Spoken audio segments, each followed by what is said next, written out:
हम लोग आए।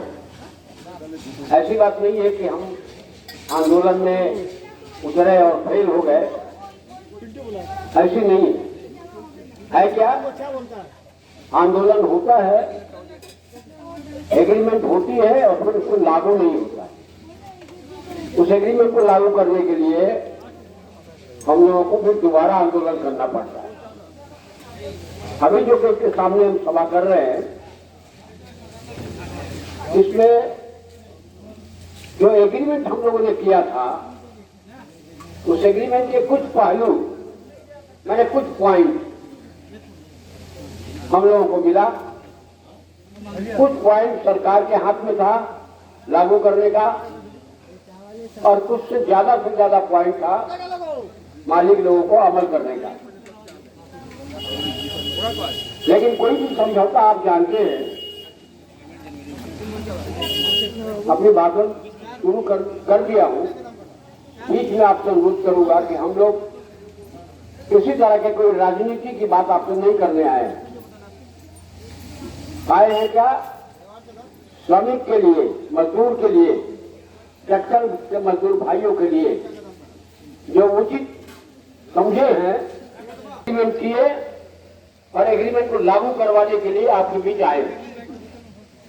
अभी आपको पता है, मैं आपको कहा कि कुछ बातें ऐसी हैं जो अर्थनैतिक है, पैसे कौड़ी का मामला है, जिसमें आपका वेतन का बात है, आपके इंसेंटिव का बात है, आपके डीए का बात है, आपके बोनस का बात है,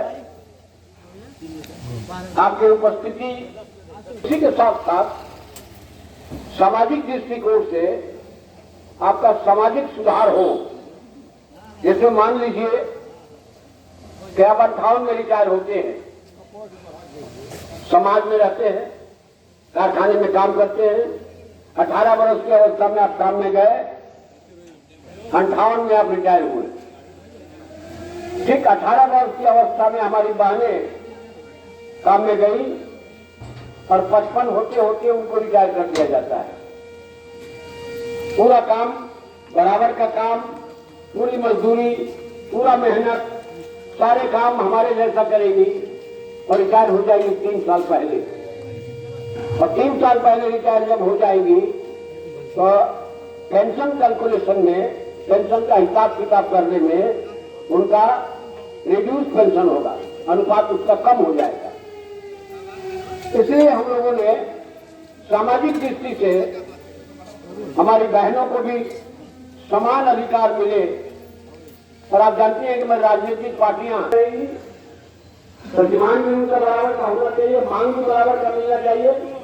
इस दृष्टिकोण से 55 को 58 तैयार करने की बात की गई।